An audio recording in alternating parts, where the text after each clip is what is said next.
Good morning students. आज हम 10+2 में कंटिन्यू करते हैं। We take another examples. हमारे पास एग्जांपल ये है, अब relations R in a set A. तो इसका मीनिंग ये है कि आर जो रिलेशन है from A to A, same set के ऊपर है। और what is a of human being in a town at a particular time. ये ए सेट्स है हमारे पास और गिवन बाय दिस, ये आर रिलेशन जो है वो ऐसे गिवन है कि R is a relation, X का रिलेशन वाई के साथ होगा कब, जब X is father of Y.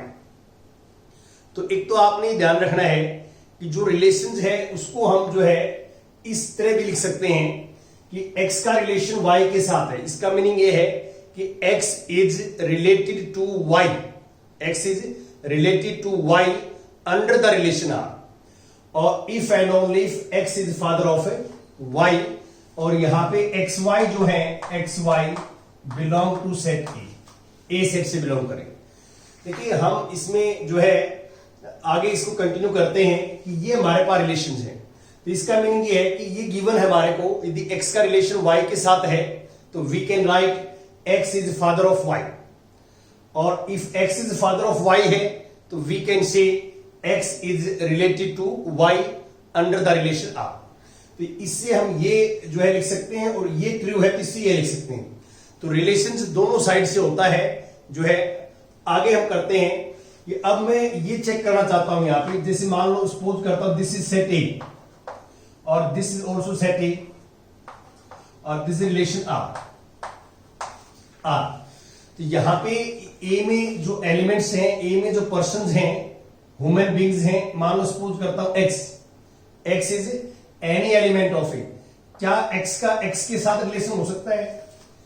क्या सेम एलिमेंट का सेम के साथ रिलेशन होता है? इसके अकॉर्डिंग रिलेशंस जो है ये बताएगा हमारे को। तो हम क्या ऐसा लिख सकते हैं कि जो है x is father of x.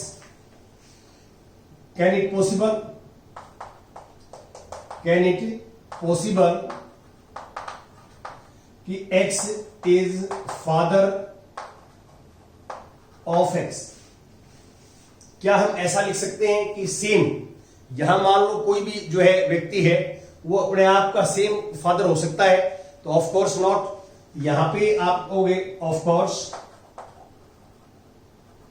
Not, तो दिस इंप्लाइज x का x के साथ रिलेशन नहीं है। x is not related to itself, x का x के साथ रिलेशन नहीं है। और x क्या है, व्हाट इज x? x जो एलिमेंट्स है तो हम यहां लेंगे x बिलोंग टू a जो सेट्स जिसके ऊपर रिलेशन डिफाइंड है, तो a सेट का हम ये लेंगे कि x a से बिलोंग करता है।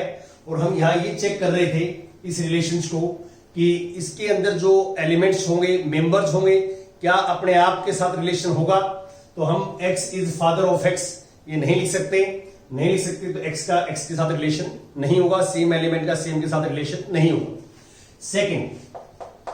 सेकंड यहां पे हम we take two elements of a, let x, y belong to a। तो यहां पे this is set a and this set b, this also a same set है, और this is relation r। x elements इसका है, y elements इसका है। यहां पे जो एलिमेंट्स मैं बोल रहा हूं वो ह्यूमन बींग्स हैं, मेल फीमेल जो भी है वो यहां हो सकते हैं, चिल्ड्रन भी हो सकते हैं। यहां पे एक्स वाई, तो इसमें क्या करता हूं मैं ये लेके चलता हूं ऑल्सो सपोज या let X is related to Y. हम ये सपोज करेंगे कि x का जो रिलेशन है y के साथ है, ये हम सपोज करके चले हैं कि x is related to y। अब इससे हम क्या लिख सकते हैं कि x is related to y है, तो we can write this implies x is a father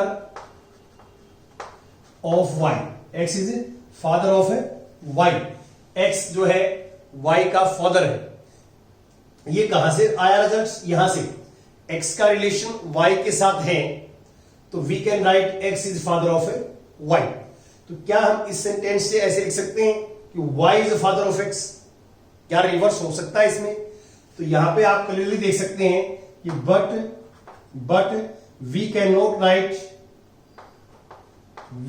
not write from this y is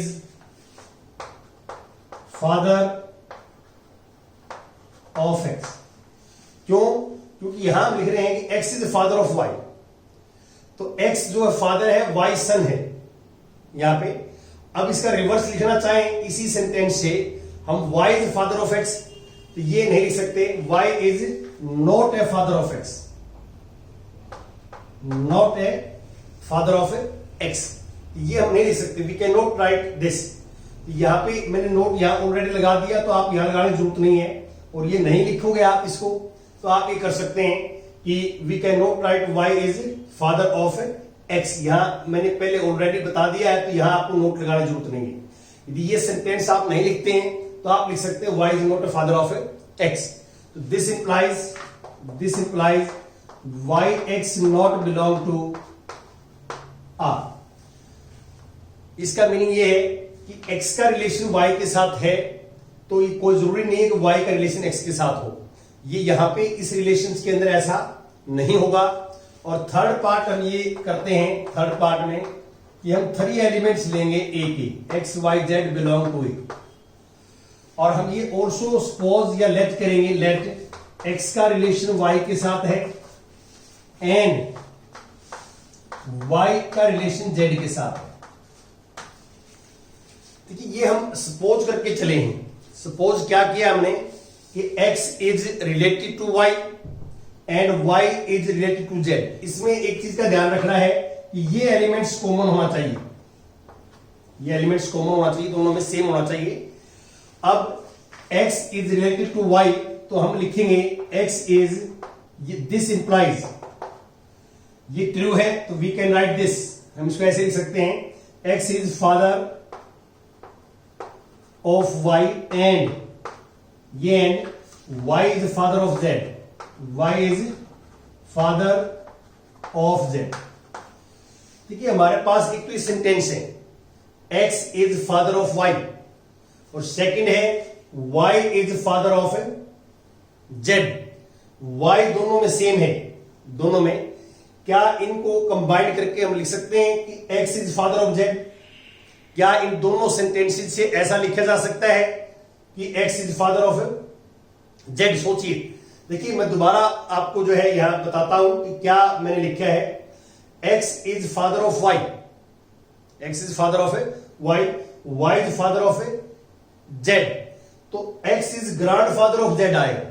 in दोनों को कंबाइन करें तो फादर नहीं आएगा, x is grand father of z, जो है ग्रैंड फादर ऑफ z आएगा, तो फादर नहीं आएगा। तो यहां पे ये है कि दिस इंप्लाइज, ये जो है फ्रॉम दिस एंड दिस, तो ये है 1, this is 2, from 1 and 2, from 1 and 2, x is not father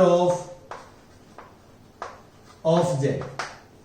तो इसका मीनिंग ये हुआ यहां पे x is not father of z, तो x z not belong to r। देखिए यहां पे बिल्कुल ये लाइन बिल्कुल क्लियर होनी चाहिए बच्चे को कि ये ट्रू है तो वी कैन राइट दिस, और this is true we can write this. यहां पे ये एलिमेंट्स चेंज होते रहेंगे, एलिमेंट्स का कोई फर्क नहीं पड़ेगा। यहां जो फर्स्ट एलिमेंट आएगा तो ऑर्डर्ड पेयर में फर्स्ट लिखा जाएगा, और लास्ट एलिमेंट आएगा तो ऑर्डर्ड पेयर में लास्ट लिखा जाएगा।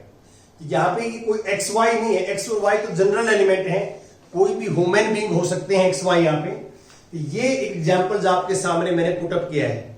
यहां मैंने कल भी आपसे डिस्कस किया था एक एग्जांपल्स, वहां पे आपने देखा कि उस एग्जांपल्स के अंदर वहां पे x x belong to R था।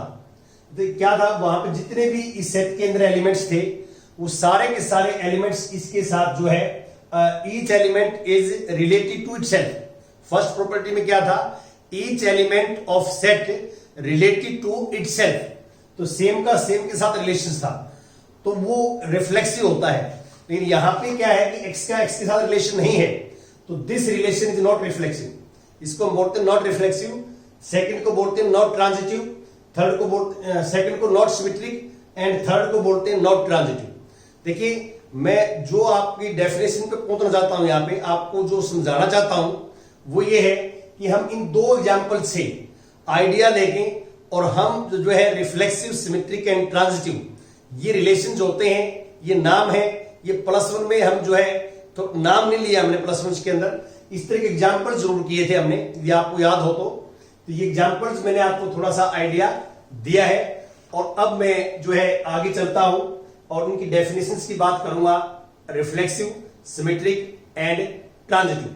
और ये ध्यान रखना कि यदि मान लो सपोज करते हैं एक सिंगल पर्टिकुलर एग्जाम्पल भी ऐसा है आपके पास, इन तीनों में कोई भी सिंगल जो है पर्टिकुलर एग्जाम्पल ऐसा है कि एक एलिमेंट इसमें ऐसा है कि एक सिंगल एलिमेंट कि उसका रिलेशन अपने आप के साथ नहीं है, एक सिंगल एलिमेंट भी है, तो वो नॉट रिफ्लेक्सिव माना जाएगा, नॉट। ऐसे ही सिमेट्रिक में क्या है कि 1 का मान लो 2 के साथ रिलेशन है और 2 का 1 के साथ नहीं है, एक सिंगल एलिमेंट जो है सिंगल ऑर्डर्ड पेयर ऐसा है कि वो सिमेट्रिक नहीं है, तो नॉट सिमेट्रिक माना जाएगा। तो ये ध्यान रखना कि मैथमेटिक्स में क्या है, ट्रू मीन्स 100% ट्रू, और यदि 1% भी कोई फॉल्स है कोई स्टेटमेंट, तो टोटली स्टेटमेंट इज फॉल्स। यहां पे कंफ्यूजन नहीं है, true means 100% true, otherwise false, otherwise false. अब मैं जो है नेक्स्ट टॉपिक लेता हूं हमारा, कि नेक्स्ट टॉपिक आता है types of relations. Types of relations, types of relations, types of relations में सबसे पहले हमारे पास आता है एम्प्टी रिलेशंस। एम्प्टी रिलेशंस, तो एम्प्टी रिलेशंस क्या है ये हम आपके साथ डिस्कस करेंगे कि a relation R, in a set A, a relation R in a set A is said to be empty relation if, देखिए एम्प्टी रिलेशन में क्या होगा, एम्प्टी का आपको ऑलरेडी नाम से ही पता है कि ये जो है इसमें कोई एलिमेंट्स नहीं आएगा, there is no elements in empty relations. Empty set होता है वैसे ही एम्प्टी रिलेशन होता है। तो डायग्राम से मैं थोड़ा सा आपको एक्सप्लेन करूं, जैसे ये मेरे पास ये है और ये और ये भी ए है, ये भी ए है, और दिस इज रिलेशन आर। तो इसका मीनिंग क्या है कि इस ए के जो एलिमेंट्स हैं उन किसी भी एलिमेंट्स का रिलेशन इसके साथ नहीं है। तो इसमें आपने क्या लिखना है, किसी भी एलिमेंट का रिलेशन किसी भी एलिमेंट के साथ नहीं है, तो आप लिखोगे no element of A, no element of A related to any element of ए,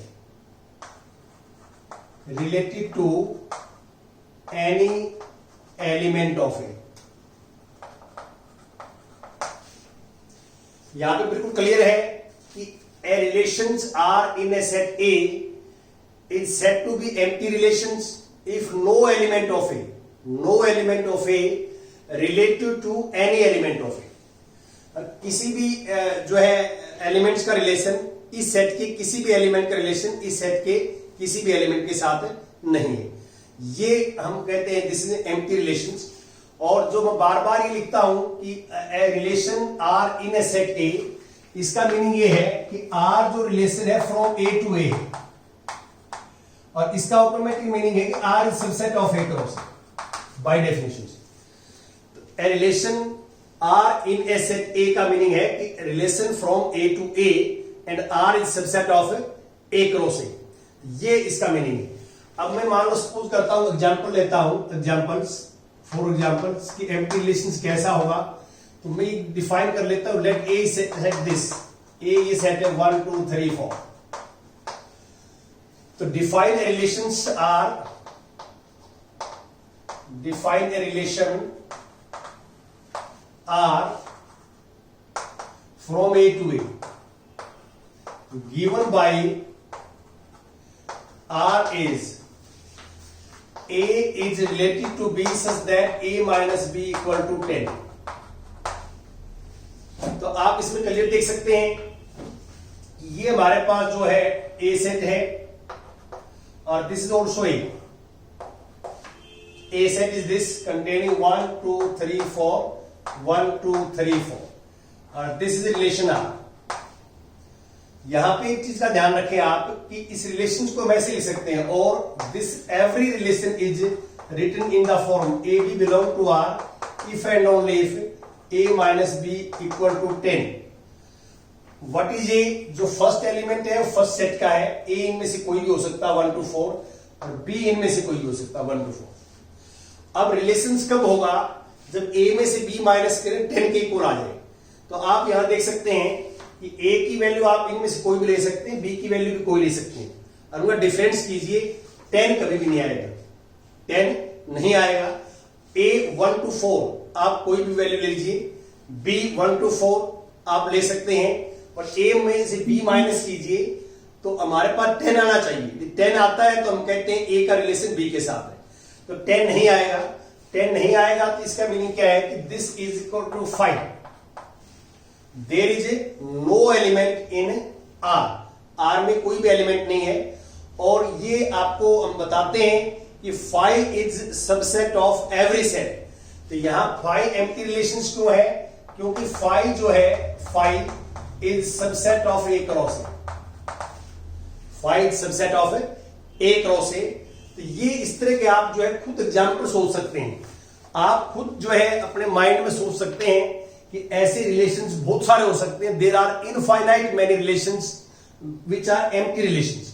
तो बच्चे ने ये आप सोचना भी चाहिए कि हमने जो है कैसे एग्जाम्पल बच्चा ले सकता है। एक दो बार आप लोगे, हो सकता है गलत हो जाए, लेकिन जो है एक दो बार गलत होने के बाद आप टीचर से क्लासमेट से डिस्कस करेंगे तो आप अपने आप खुद जो है क्वेश्चन जो है बना सकते हैं और रिलेशंस बना सकते हैं कि एम्प्टी रिलेशंस है और क्वेश्चन भी बना सकते हैं आप।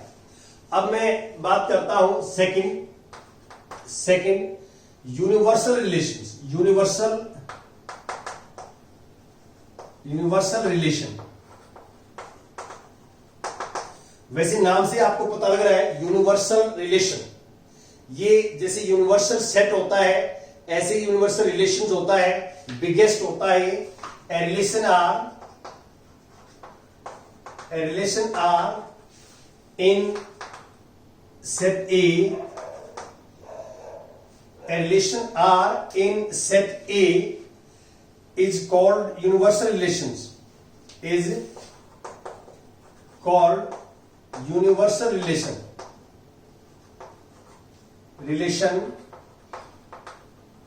if जो A के जितने भी एलिमेंट्स होंगे उनका सबके साथ रिलेशन होगा। each element of each element of A related to every element of A, every element of A। तो ये हम करेंगे। देखिए a relation R in the set A is called universal relations if each element of A related to every element of A। तो इसका meaning ये हुआ कि जैसे हम एग्जांपल्स एक बात करें, एग्जांपल डिस्कस करें आपके साथ, तो वी टेक एन एग्जांपल्स। तो suppose A is this set same 1 2 3 4 और define a relation R from A to A given by R is all ordered AB such that all ordered pair AB such that modulus of A minus B is always greater than equal to 0। मान लो ये relation ले लेता हूं यहां पे, तो आप इसमें क्लियर देख सकते हैं कि जैसे हमारे पास ये A सेट है और दिस इज ऑल्सो A सेट, दोनों है, और this is relation from A to A, ये रिलेशन है। तो आप यहां 1 2 3 4 1 2 3 4, अब ए और बी, यहां पे ए जो एलिमेंट्स है इनमें से कोई भी ले सकते हैं आप 1 to 4, बी जो एलिमेंट्स है इनमें से कोई भी ले सकते हैं 1 to 4। तो आप देखिए सबसे पहले मान लो मैं ए को 1 लेता हूं, b को 1 लेता हूं, 1 में से 1 माइनस करेंगे तो 0, 0 का मॉडुलस 0 होता है और 0 greater than equal to 0 true आएगा। तो इसका मीनिंग क्या है कि 1 का 1 के साथ रिलेशन है। सेकंड, हम a को 1 b को 2 लेते हैं, तो a को 1 पुट करेंगे, b को 2 पुट करेंगे। यहां पे तो a को 1 b को 2 पुट करेंगे तो 1 माइनस 2 माइनस 1 आएगा। माइनस 1 का मॉडुलस प्लस 1 होता है और this is greater than equal to 0, 1 greater than 0 true है। ये तो ट्रू है तो 1 का 2 के साथ रिलेशन भी होगा, ऐसे ही 1 का 3 के साथ रिलेशन भी होगा, 1 का 4 के साथ रिलेशन भी होगा।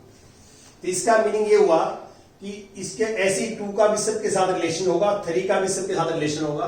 तो मैंने यही लिखा है कि each element of A is related to every element of A. Each element of A is related to every element of A. जैसे 1 का 1 के साथ रिलेशन है, 1 का 2 के साथ है, 1 का 3 के साथ, 1 का 4 के साथ है। ऐसे ही 2 का 1 के साथ होगा, 2 का 2 के साथ होगा, ये सेटिस्फाई करेगा। क्यों? क्योंकि ए और बी जो है नेचुरल नंबर्स है, सेट के अकॉर्डिंग देख रहे हैं आप 1 to 4, और आप ए में से बी माइनस सबके मॉडुलस लोगे तो नेगेटिव क्वांटिटी को मॉडुलस पॉजिटिव बना देगा और ये ग्रेटर देन इक्वल टू 0 आएगा always. For every value of a and b this is always greater than equal to 0। ये मॉडुलस है, modulus is always non negative, you know that कि modulus non negative होता है तो उस condition में greater than 0 आएगा। और इसमें आप देखोगे ऑब्जर्व करके ये रिलेशन में ये आएगा a क्रॉस a के इक्वल ही आएगा। दिस इज जो है equal to a cross a। जो a क्रॉस a में जो एलिमेंट्स होंगे ऑर्डर्ड पेयर में आएंगे वही सेम r में आएंगे। तो a cross a biggest set है जो a क्रॉस a का सबसेट है, a क्रॉस a का सबसेट है। आपको ये पता है कि each set is subset of itself, each set is subset of itself। तो जो रिलेशंस की आपको मैंने डेफिनेशन बताई है उसमें यह है कि a क्रॉस a का सबसेट है और r a क्रॉस a है। तो इसका मीनिंग क्या है कि r जो है वो बिगेस्ट रिलेशन है इस सेट के ऊपर। r is the biggest relation on this set, और बिगेस्ट रिलेशन है तो इसको हम बोलते हैं यूनिवर्सल रिलेशन। यूनिवर्सल रिलेशंस का यहां मीनिंग ये है जो आप इसमें देख रहे हैं, कर रहे हैं। तो अब मैं बात करता हूं आगे, ये एग्जांपल्स आपके पास यूनिवर्सल रिलेशंस का था जो हमने आपके साथ डिस्कस किया। अब नेक्स्ट जो मैं आपको बताना चाहता हूं वो आगे चलते हैं। किसी बच्चे ने स्क्रीनशॉट लेना है तो ले सकता है इसका, नहीं मैं रफ कर रहा हूं इसको।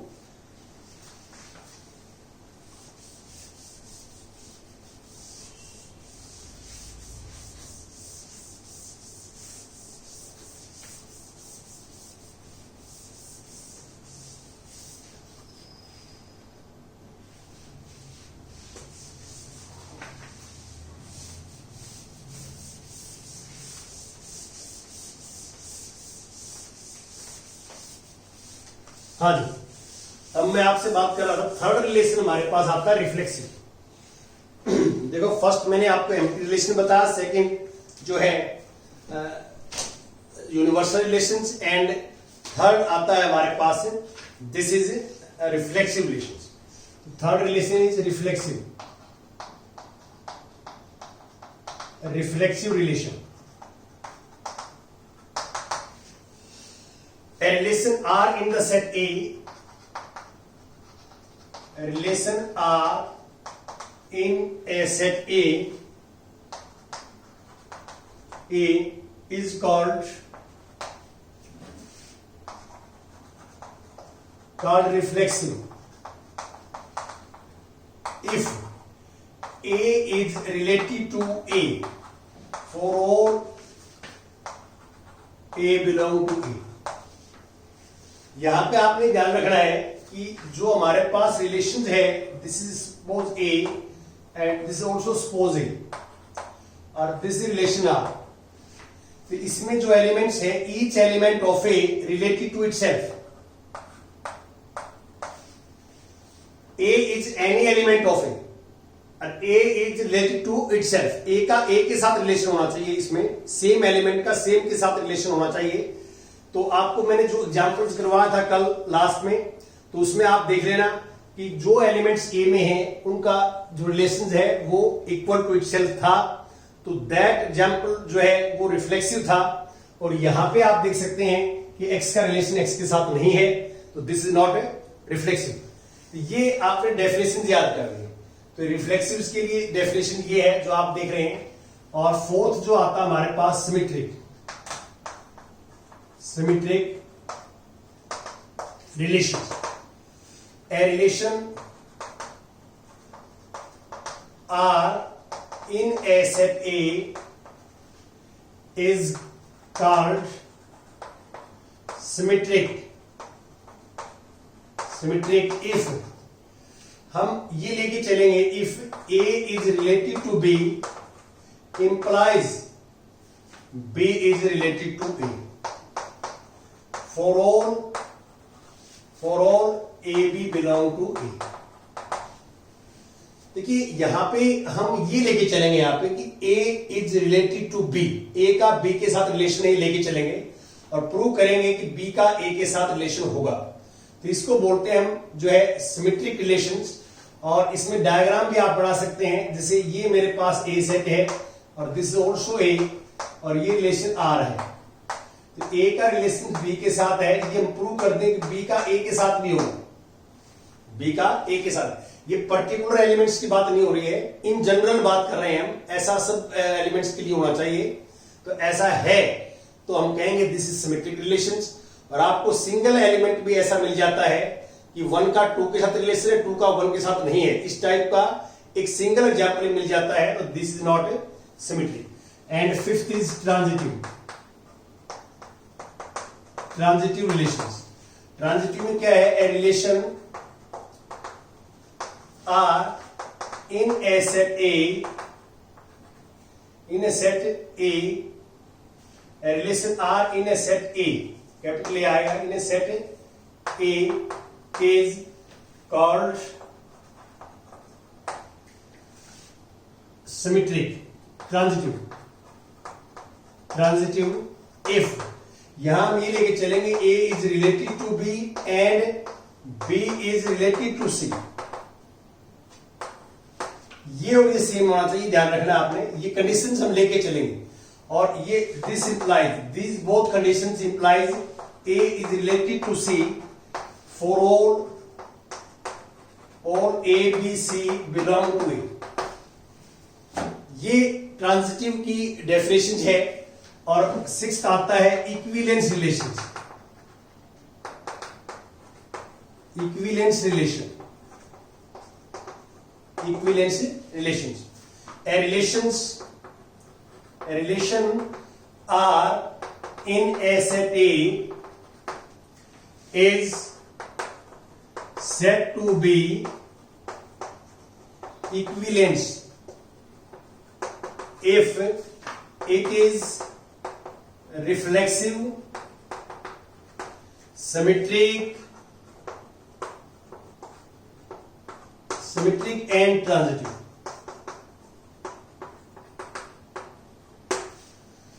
तीनों होगा तो हम कहेंगे कि दिस इज इक्विवेलेंस रिलेशंस, वो इक्विवेलेंस रिलेशंस है। और एक मैं थोड़ा सा इसमें और आपको बताना चाहूंगा कि जैसे कि मैंने एग्जांपल लिया है, इसी एग्जांपल की जगह मैं थोड़ा चेंज कर देता, ऊपर सेम फॉर्मेट है, आर रिलेशन को मैं चेंज कर देता। R relation is this, suppose x is related to y such that x is wife of y. अब इसके अंदर क्या है कि जो थर्ड कंडीशन है, थर्ड कंडीशन में आप देखिए ट्रांजिटिव कंडीशन में कि ए का बी के साथ रिलेशन है, बी का सी के साथ रिलेशन है, तो बी दोनों में कॉमन होना चाहिए। यदि ये कंडीशंस हम यहां लेंगे, हम ये लेते हैं थर्ड के लिए, ट्रांजिटिविटी के लिए कि लेट सपोज करते हैं x is related to y and y is related to z, ये हम सपोज करेंगे। तो यहां पे हम ये सपोज नहीं कर सकते, क्यों? क्योंकि x को इज रिलेटेड टू y करेंगे, इसका मीनिंग क्या है? x is wife of y, तो इसका मीनिंग ये है कि ये फीमेल है और ये मेल है। x is wife of y, तो x इज वाइफ, तो ये फीमेल है और ये क्या है? मेल है। और यहां फिर क्या करेंगे हम? y is related to z, ये मानेंगे। तो इसका मीनिंग क्या है, y is wife of z, y क्या है, मेल, और मेल जो मेंबर जो है वो z की वाइफ नहीं हो सकती। तो इसका मीनिंग ये है कि जो ट्रांजिटिविटी के लिए जो हम कंडीशन लेके चलते हैं, हम सपोज करके चलते हैं, वो कंडीशन हम यहां ले नहीं सकते, वो कंडीशन हम यहां ले नहीं सकते। तो ऐसे कुछ और क्वेश्चंस के अंदर भी ट्रांजिटिविटी में आपको दिक्कत आ सकती है कि हम ये जो हमारे पास कंडीशन जो होती है कि हम ये भी लेके चलते हैं और ये भी लेके चलते हैं, और ये दोनों कंडीशंस मिलके यदि इसको इंप्लाइज करते हैं तो हम कहते हैं कि ये ट्रांजिटिविटी है, ट्रांजिटिव रिलेशन है, otherwise this is not A transitive. लेकिन यहां पे क्या है कि ये दोनों कंडीशन ही ले सकते हैं हम, तो यहां कैसे पहुंचेंगे, यहां पहुंच ही नहीं सकते, क्योंकि ये कंडीशन जो है हमारे पास हम ले नहीं सकते। यहां जैसे इस तरह के हमारे पास रिलेशन आएंगे कि हम ये कंडीशन जो है ले नहीं सकते, जो हम लेके चलते हैं, गिवन जो मान के चलते हैं, हम सपोज करके चलते हैं, वो नहीं ले सकते। तो वहां पे आप क्या करेंगे कि वहां ऑब्वियसली जो है वो एनसीईआरटी बुक्स में मान लिया गया मैथमेटिशियन ने कि यदि हम ये कंडीशन नहीं ले सकते तो दिस इज ट्रांजिटिव रिलेशन।